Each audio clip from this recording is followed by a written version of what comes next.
di ko na mo mapugos ang 65 anyos nga diabetison nga pasudlon atong presohan nga ang gidak-on 16 16 square meters tigamaya di ay.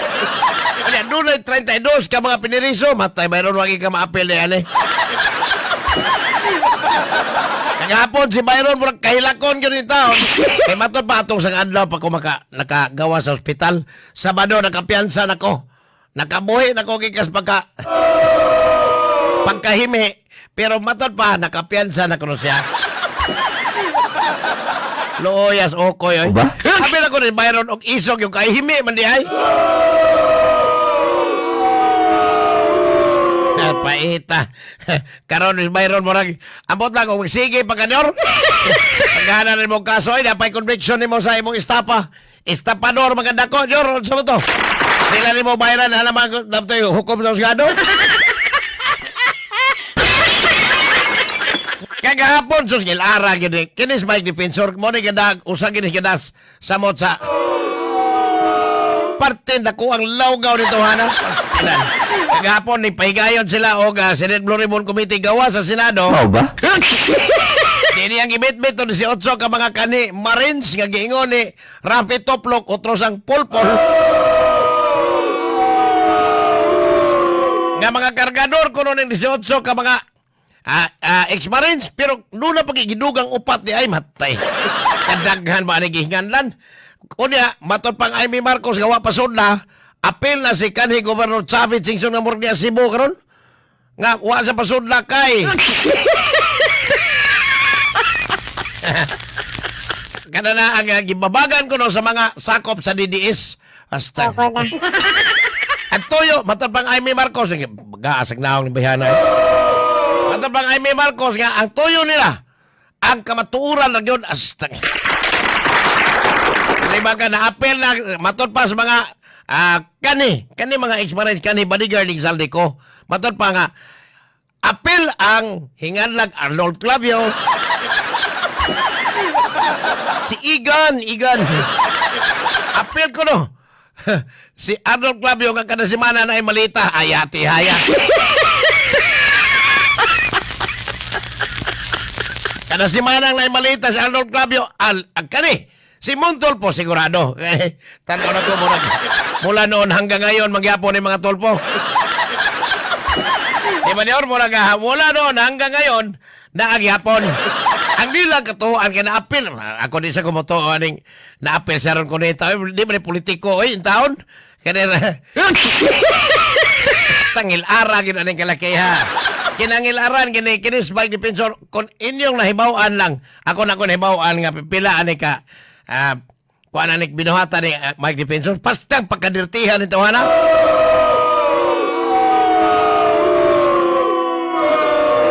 Matod pa kagahapon nga gibabagan ko no sa mga DDS ang katong mga gusto mo tan-aw dito atang media o niya matod pa giapil na po kay wa naman dos si Escudero sa grupong Cayetano giapil na po nila nga matod pa nakadawat po balita paste.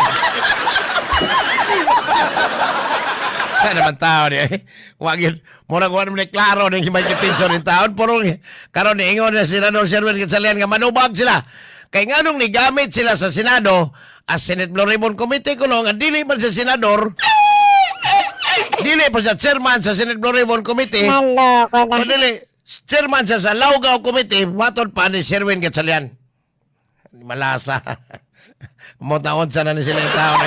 Mura manig, pagtangil ara. Tungkol lang yun aning duha ka kampo. Sara Duterte og Bangag. Bangag ka kampo. Muna na lawgag sa moting nasura. Mas kang pagka. Apel ang tagaan og binalitang kwarta. Si Comelec Chairman George Erwin Garcia kagabi. Akong pamalihog ang usa sa itong higala nga. Basig ulo natay contact ni Chairman George Erwin Garcia pero basin og naasay mga meeting siya ang akong amigo mo akong gipamalihog matod pa niya nga karong adlaw di ay tuwa sila sa Davao og Jensen area si Chairman George Erwin Garcia posible daw ugma hinabi na to on air ang Comelec chairman. Kini mahitungod sa giingon sa mga ex-bodyguards ni Zaldico nga si Erwin Garcia nakadawat pog minalitang kwarta. Sama nilang Sharon Cuneta nga perti yung sukuang Kiko. Kay wagi labot ang ilang pamilya nang dinawatay malita. Hello, ya. Matod pa liable ni si Mike Defensor ko nung kanina yung gihimong Blue Ribbon Committee hearing nga angayan ko nung patilawon o kaso yun. Kaya po nung tayo matay. May tungod din kaya wabay nanambong ang mga senador ni Anton sa ay may wapasudla. Wapo lang ngayon sa ito ni pasudla na ito hinungdan. Kagapon ang grupo nga gisakyan ni Mike Defensor ang grupo ni Senador Alan Pitiki Cayetano ni dangop na Diyos Korte Suprema. Nipetisyon sila to para matagan ko ng status quo anti-order aron ipadeklarar sa Korte Suprema nga nulo ang ilang sesyon atong Hunyo 3 katapusang adlaw to sa sesyon nga wa mo tambong sila si Cayetano apan nakakuha og majority sa diyang nitungha si Senador Escudero. Oh, ba? Matod pa ni Cayetano nga kinahanglan ako pa gyud ang Senate President. Kaagnaw tuwa na.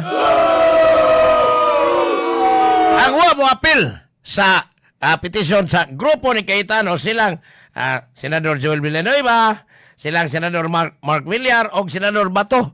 Si Senador Bato, nitago naman silang Bato. Samtang si Senador Mark Villar, tuas gawas nason, nagpalamig ko kay Galimutan ng Pilipinas. Uyawa! Pawa! Tangil ngiga. Uyawa! Pawa! Wa na ko noy. Ang ayan nga, i-honor sa Senado ang gihimong sesyon na atong Hunyo 3 kay Baton pang Cayetano siya pag yun ang Senate President ko, no? Wapo gani mga pirma sa Loren. Hastang gubutang na sura parting inilugay aning kawatonon sa gobyerno. Kay matod pa ang mga kawatan posible mo targeton sa grupong Cayetano. Oh, ba? Samtang ang mga sundalo nga maoy mga testigos kontras mga grupong tambalos-los mao po'y targeton ni Erwin Tulfo kay apil man siya nakadawat ato. Ita. Gilara ni pagka gilara na yun. Huwag gilaing gilugan ka ng bukong. Samtang karong adlaw ang special session ipahigayon dito Senado aron ang tuyo ani dili ang importante kuno mga balaod nun nga ipapasar kun dili pag-ilog yun pag-legitimize sa Senate presidency ni Sherwin Gatchalian kay atat mo kay si Sherwin siya gusto na gyud kung may mong Senate president ikuto bro ba gusto 2028. Pero nanawagan ang nagkalalaing dagkong grupo. Una, ang Management Association of the Philippines, ang Makati Business Club, ang PPCRV, kaning gitawag og Paris Pastoral Council for Responsible Voting, Justice Reform Initiatives, ug ubang mga dagkong grupo nga salikway ang House Bill number 8389 nga gipasar atong Hunyo 3 bod.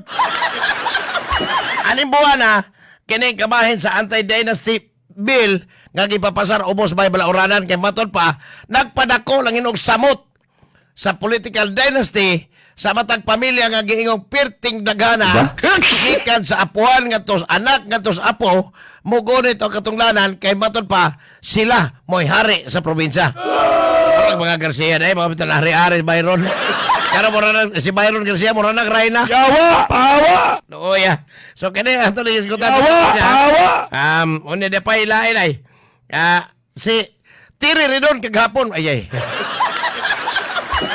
Yang gihimong maapel ko no sa kanana ang undeclared asset kay wa ideklarar ni Vice President Sara Duterte ang iyahang gitawag og armas nga mga 50 kapin ka nagpusil may labot atong pugakhang ato pa na editambor dili ni hinimog danaw giingon nga dunay gipanag-iyang 50 kapin ka mga armas ang Vice Presidente ug ang iyang bana wa kuno ni maapil sa SALN o Statement of Assets, Liabilities and Net Worth sa niaging 2025 nga bago lang nilang nakuha nga matod pa hasta ay ang iyahang kabtangan nitubo og 11% gikan sa 88 million ngadto karon sa 98 million na tubo rin naghanag kwarta nino.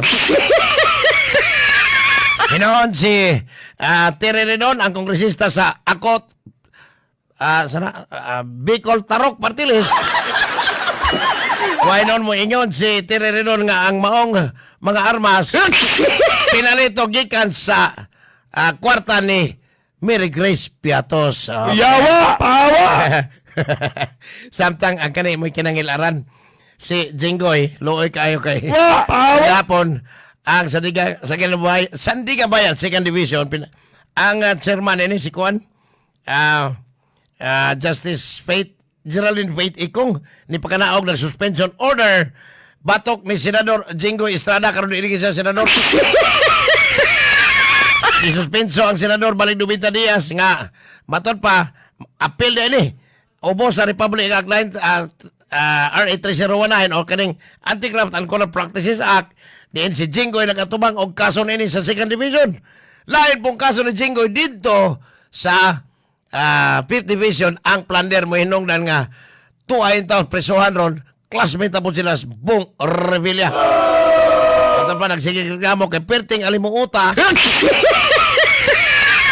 tungod kay ang habagat wag yun mohoros padong nila parte ni malasan. Samtang ang Philippine Statistics Authority ato ni aging adlaw porbinap ni pagkanaog sila og labing awahing datos. Ang Cebu, apel ang probinsya, Cebu Province. Cebu, Timog Cebu.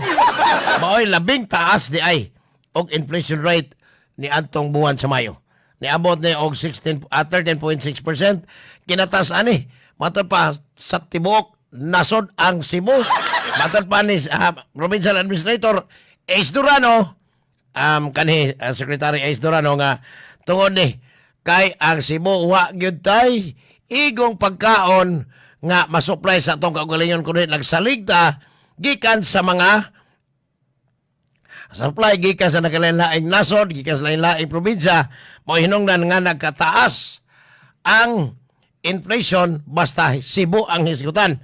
Hinoon iyang giingon nga nagpadayon karon ang programa ni Governor Pampari 4, ang Food Security Program, diin gilihok ni og tamas ginawa sa taga Provincial Agriculture Office karon nikugihan naman sa role sa Reyna. So naligoy man tungod kay naa diha ang kanhi Provincial Board Member sa among distrito nga si Engineer Gigi Sanchez nga maoy nango diha sa pagpalambo sa agrikultura isip Provincial Consultant on Food Security and Agriculture. So, posible ni sa tuig. Kaya mo, daghan naman tag ma-harvest na kay sige naman nilang lihok. Rodan sa Reyna, ligo-ligo na nagkugi na gamay.